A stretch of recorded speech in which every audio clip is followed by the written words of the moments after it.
Good evening. I'm John Boss, and you're watching DV Real News TV.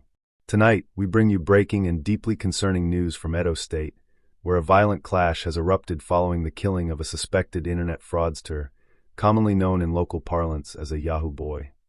The incident has ignited widespread unrest in the Ogheghe community of Ogheghe Northeast in Edo State, leaving residents fearful and businesses shut. Our team has been monitoring developments, and our correspondent Susanna Albert is on the scene. However, the young man, identified as Chitsi Benz, reportedly died following an altercation with a youth of Hausa Fulani ethnic origin allegedly. Authorities say a dispute over a deal that went sour led to his stabbing. What followed, however, has been a surge of retaliatory violence. Susanna Albert reporting from the location, she said, and I quote, "I'm standing here in Ogheghe, a community in Ogheghe Northeast now tense and on edge. Behind me, local youths have blocked roads and are engaging in sporadic skirmishes. Many business owners have closed shop, and several families have fled their homes in fear." Eyewitnesses tell DV Real News that the violence erupted shortly after the killing, with youth groups confronting one another in the streets. Injuries have been reported, though exact numbers are not yet confirmed. Police spokesperson Yam Mike has confirmed the incident and assures the public that investigations are ongoing. According to Susanna Albert, she spoke with some residents earlier today. Here's what they had to say. Middle-aged man resident in the community said that, "It's very frightening. I don't know if it's safe to leave my home. This has never happened in our community before." And young woman residents also comment, I quote, "We just want peace. Why should one mistake turn into so much bloodshed?" Local authorities have deployed additional police personnel to restore order. Community leaders are also arranging peace meetings in an attempt to de-escalate tensions. The events in Ogheghe Northeast local government area underscore deeper issues of social tension in Edo State. While the term Yahoo boy is widely used to describe suspected internet fraudsters, it carries heavy social stigma. That stigma, combined with economic frustrations and ethnic divides, can escalate even minor disputes into violent confrontations. Let's now provide a broader perspective on why these incidents occur. Nigeria's youth face high unemployment, limited economic opportunities, and in some cases, social marginalization. In some regions, the perception of Yahoo boys has fueled resentment and suspicion within communities. Victor Adeyemi, social analyst, said what we're seeing in Edo State is not isolated. When young people feel marginalized and labeled, tensions can easily flare. Combine that with pre-existing ethnic divisions, and a single incident, like the stabbing of a suspected Yahoo boy, can ignite wider communal violence. The police have implemented roadblocks and are conducting stop-and-search operations in Ogheghe allegedly. Officers have been seen attempting to disperse large crowds using trucks while ensuring that civilians are evacuated safely. A police spokesperson, who emphasized that arrests will be made once the investigation concludes. Authorities are urging all community members to remain calm and cooperate fully with law enforcement. Police spokesperson said investigating the incident will bring those responsible to justice. They urge the public to maintain peace and allow the law to take its course. It's important to note that this is not the first time clashes of this nature have occurred in Edo State.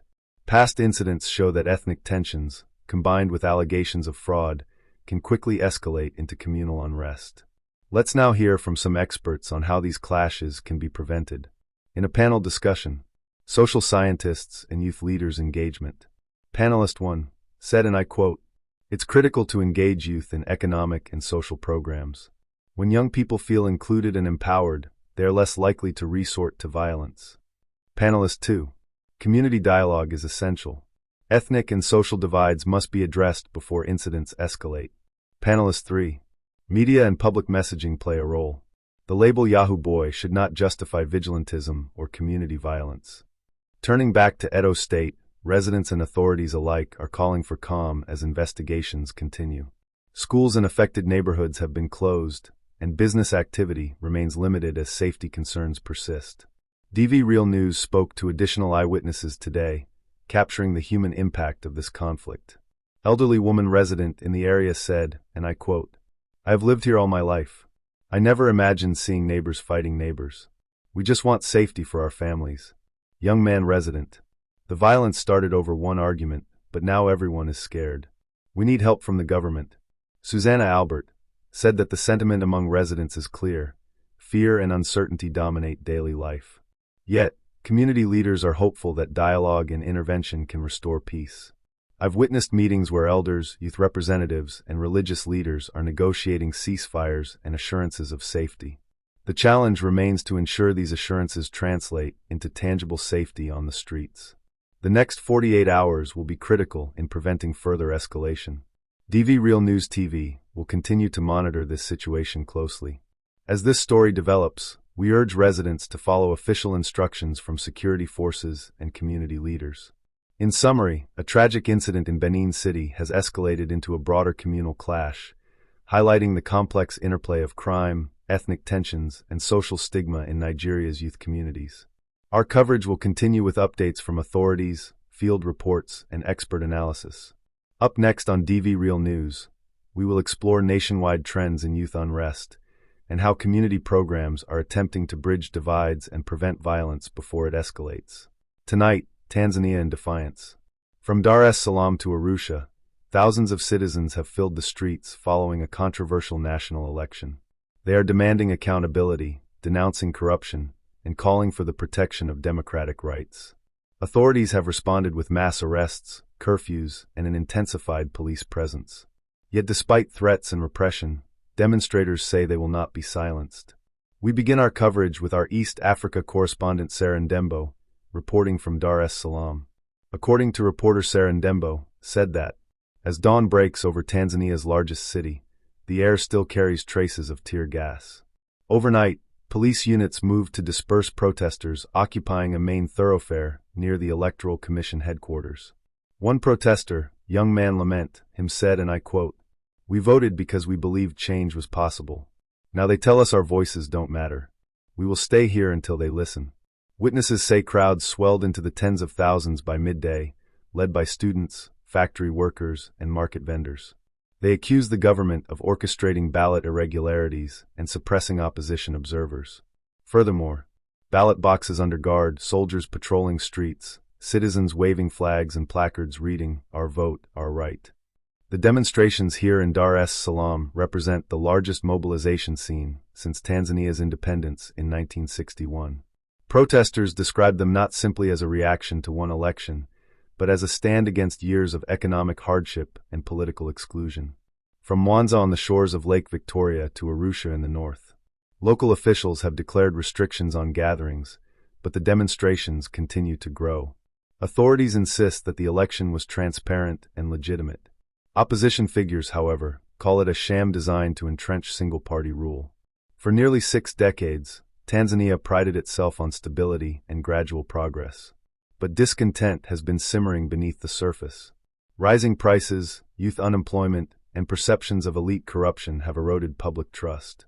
This week's disputed vote has become the spark that ignited long-suppressed frustration. According to civil society organizer, what we're seeing now is not chaos. It's a people reclaiming their dignity. Many protesters say they were inspired by similar democratic movements across Africa, drawing energy from social media despite widespread internet restrictions. Reporter James Kito said, "We're here in Zanzibar City where the situation remains tense." Earlier today, police used water cannons to break up a crowd near the ferry terminal. Still, residents returned within hours, chanting slogans for justice. Local resident, female, middle-aged, have come forward to give her take, and I quote, "We have lived through promises and disappointments. Now we just want our vote to mean something." Zanzibar has long been politically volatile, but analysts say today's demonstrations cut across ethnic and religious lines, a sign of how broad the demand for change has become. As night approaches, sporadic clashes continue, but protesters insist they'll remain peaceful. Interview with Dr. Ogheghe, I quote, "This is more than a post-election protest. It's a social movement. For decades, Tanzanians have faced economic inequality while political power remains centralized. What we're witnessing is a generational call for transparency and inclusion." Dr. Ogheghe further said, "The administration faces a dilemma: either open dialogue or escalate repression. A heavy-handed response risks isolating Tanzania internationally and deepening domestic anger." The Interior Minister Yusuf Mrema described the protests as an organized attempt to destabilize the country. He vowed to restore order by all lawful means. However, human rights observers say police tactics have been excessive. Local organizations report dozens injured and hundreds detained. Human rights advocate, speaking. People are being beaten for carrying a flag or a placard. That cannot be the answer to political disagreement. Behind every banner in the crowd lies a personal story. A teacher demanding fair pay. A student calling for jobs. A mother asking for cheaper food. One teacher said, "When we talk about democracy, it's not just voting day. It's about living with dignity." Across cities and villages, local committees have begun coordinating food, first aid, and communications, turning protest into organized civic action. Statements from the African Union has called for restraint and an independent review of the vote count. The United Nations urges all parties to avoid violence and respect the right to assembly. Several Western governments have expressed concern, warning that sanctions could follow if abuses continue. EU spokesperson said allegedly, Tanzania's credibility as a democratic partner is at stake. Dialogue is the only way forward. With transport networks disrupted and internet services throttled, businesses have suffered sharp losses. Traders say markets have closed early amid uncertainty. Economists warn that prolonged instability could deter investment and slow one of East Africa's most dynamic economies. Economist said, I quote, "Peace and transparency are inseparable. Without them, economic growth will falter." Allegedly, as the unrest intensified, authorities restricted access to social platforms and independent news sites. But citizens have turned to encrypted apps and shortwave radio to share updates. Digital rights expert. In the digital age, controlling information is nearly impossible. Truth finds a path. Regional reaction. Neighboring Kenya and Uganda have urged stability, while South Africa has offered to mediate talks. Regional observers warn that unrest in Tanzania could strain cross-border trade and refugee management. Across the diaspora, Tanzanians living abroad have held candlelight vigils in Nairobi, Johannesburg, London, and Toronto. They call for peace, justice, and an end to intimidation. We may be far from home, but our hearts are with those standing for truth. Tonight, Tanzania stands at a historic crossroads. Its citizens, workers, students, parents have shown courage in demanding that their voices count. How the government responds will shape not only its future, but the democratic trajectory of the region. We'll continue to follow developments as they unfold. For DV Real News TV, I'm John Boss. Thank you for watching, and good night.